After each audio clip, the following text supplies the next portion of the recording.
Hello बच्चा बड़ी, क्या हाल चाल है सभी? क्या एकदम फर्स्ट क्लास। उम्मीद है मस्त रहोगे, मज़े में हो, बहुत बढ़िया। सो लास्ट लेक्चर में हम लोगों ने स्टार्ट किया था फिनोल, और जिसमें बेसिक से हमने डील्स किए थे। लाइक उसका नोमेनक्लेचर था और कुछ 6 ऐसी स्ट्रक्चर्स जिनके common name, market famous name आप लोगों के एग्ज़ाम में आते हैं, तो हमने वो कवर कर लिए थे। अब नंबर किसका आता है? General method of preparation of phenol.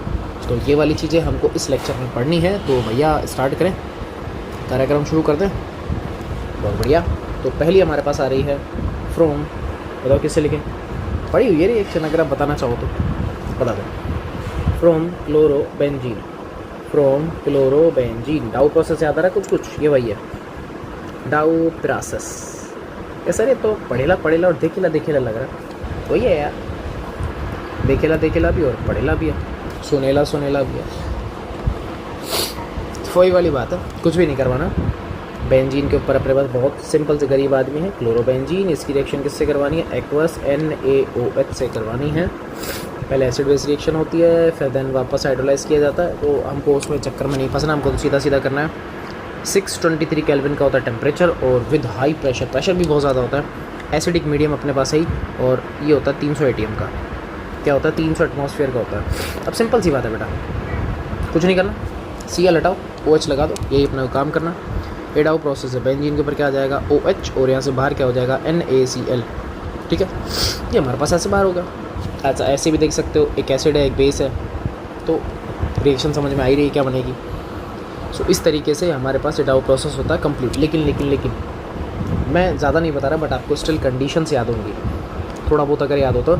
जैसे हम लोग -I या फिर -M इफेक्ट लगाने वाले ग्रुप्स, यानी कि इलेक्ट्रॉन विड्रॉविंग वाले ग्रुप, अगर बेंजीन के ऑर्थो और पैरा पोजीशन पर इन्वॉल्व करते हैं, तो डाउ प्रोसेस बहुत ही नॉमिनल टेम्परेचर में कंप्लीट हो जाता है, अगर आपको याद हो तो। याद है? पेपर में आपसे पूछेगा भी ऐसा ही।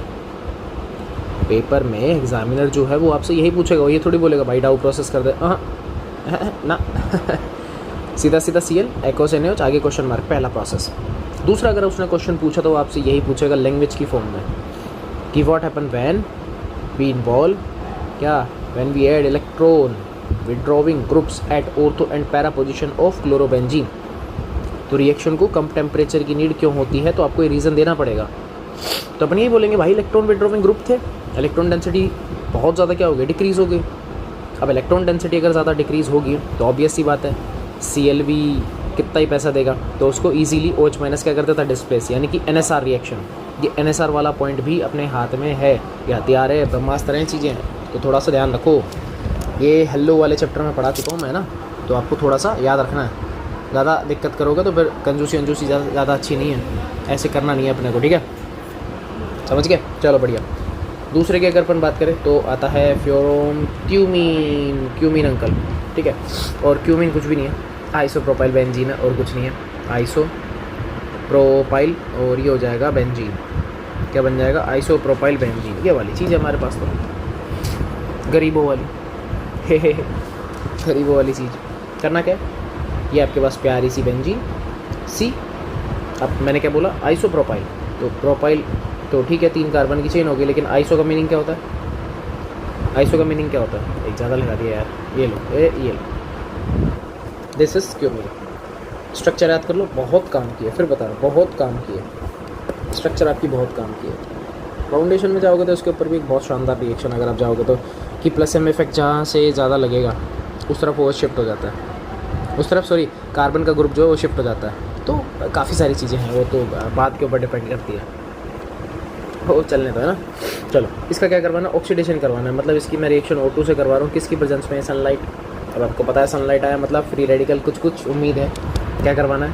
कुछ नहीं करना, बस यहाँ से बॉन्ड तोड़ दो, टूट गया, साथ ये लो तोड़ दिया, क्या बनेगा? ये आ गई हमारे पास प्यारी सी बेंजीन, कार्बन OOH, और ऊपर चला जाएगा बेटा CH3, और यहाँ पर भी क्या आ जाएगा? CH3 बन गया। आधा काम तो हो ही गया यार। अब क्या करना है?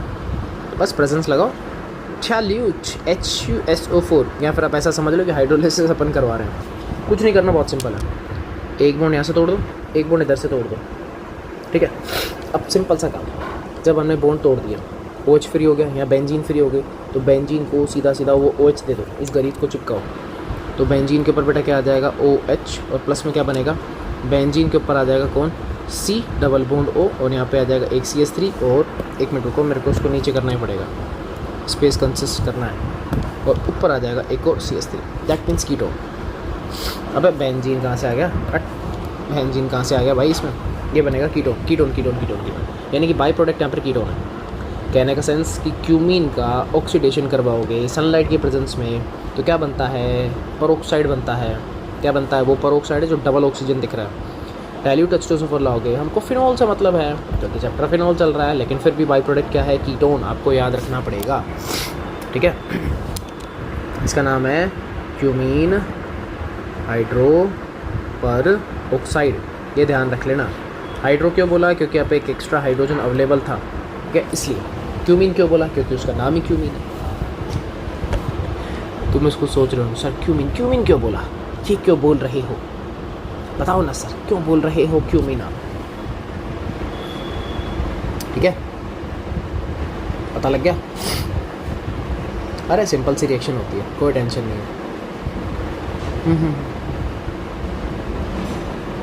अब देखो सिंपल सी बात है, देखो मेजॉरिटी ऑफ दैट जो होता है, अब यहाँ पे आपको हर चीज़ का मैकेनिज्म नहीं करवा सकते, कुछ चीज़ें मैं आपको डायरेक्टली लर्न करवाता हूँ।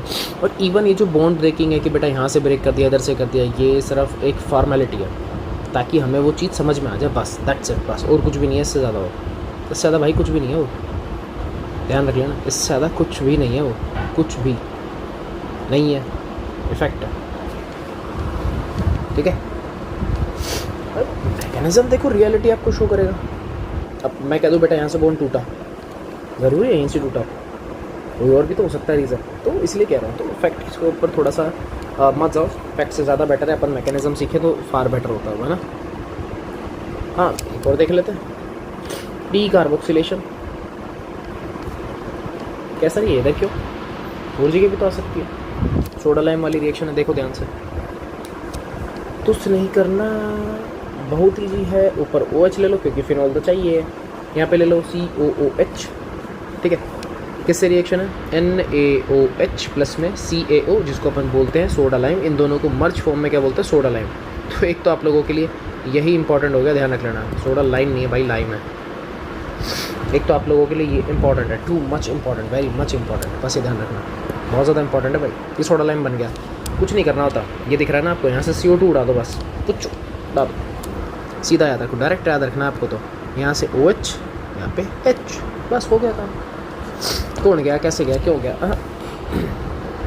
एक्चुअल रिएक्शन तो देखो है, COOH एक एसिड है, NaOH एक बेस है, एसिड बेस पहले रिएक्शन करके COONA फॉर्म करते हैं, फिर अगेन सोडा लाइम की प्रेजेंस में रिएक्शन होती है, और Na2CO3 सोडियम बाइकार्बोनेट वहाँ से बाहर हो जाता है। ये मैंने आपको एक्चुअल प्रोसीजर शो कर दिया, तो मर्जी है भाई, पेपर में तो डायरेक्ट चाहिए ना यार। अगेन वही वाली बात, डी कार्बोक्सिलेशन, सेंस को समझो।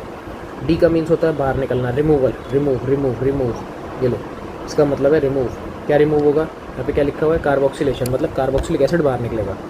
अब वो चाहे CO2 की फॉर्म में निकालो, चाहे पूरा ही निकाल दो, बस इतना सा याद रखो, निकल गया, बस गया गया, टाटा बाय बाय, वो गया।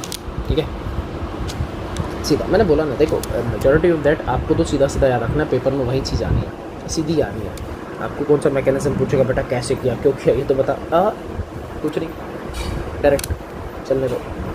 नेक्स्ट आता है बेंजीन सल्फोनिक एसिड SO3H। इस अंकल की भी रिएक्शन अगर मैं NaOH से करवा दूँ, थोड़ा सा हीट वीट करवा देते, बताओ क्या होगा। फिर से वही एसिड बेस है, सॉल्ट तो बनना चाहिए, बनेगा बनेगा। अरे एसिड और बेस की रिएक्शन है तो सॉल्ट वॉल्ट तो कुछ तो बनेगा ही, बनेगा नहीं बनेगा, ऑब्वियस सी बात है। लेकिन अपन सीधा याद करने के पर्पज से सीधा बताऊंगा हमको क्या चाहिए। यहाँ से एक हाइड्रोजन, यहाँ से पूरा मेंबर, क्या निकल गया साहब, H2SO3। क्यों निकला है, कैसे निकला, नहीं पता, बस निकल गया, निकल गया। फिर बोल रहा हूँ ऑर्गेनिक में मेजॉरिटी ऑफ दैट हमको सीधी सीधी चीज़ें याद रखनी पड़ती हैं। ये तो बस आपको समझाने के लिए बता रहा हूँ कि बेटा ऐसे हुआ होगा, बिया पॉसिबिलिटी, और तो क्या ही है। तो बेंजीन पे आप कहोगे सर ये तो बहुत ईजी है, क्या बन गया, ONA, ये तो सर फिनॉक्साइड है, सोडियम फिनॉक्साइड।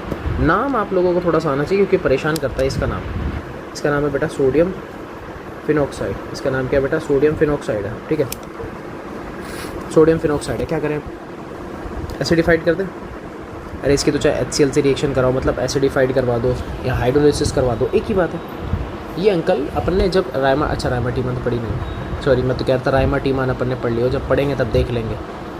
एक्सेल से करवा लो, ये तो सिंपल सी रिएक्शन है। क्या सर क्या पूछ रहे हो यार, आप तो बहुत ईजी है। देखो यहाँ से एन उठा लो और यहाँ से सी एल निकाल लो, क्या निकल के NaCl, क्या बन गया भाई, बेंजीन के ऊपर आ जाएगा OH फिनोल और साथ में बन जाएगा NaCl, क्या बन गया, फिनोल और साथ में NaCl। और फिनोल ही बना रहे हैं अपन, वही रिएक्शन सीख रहे हैं, और तो कुछ क्या ही सीखना है अपने को।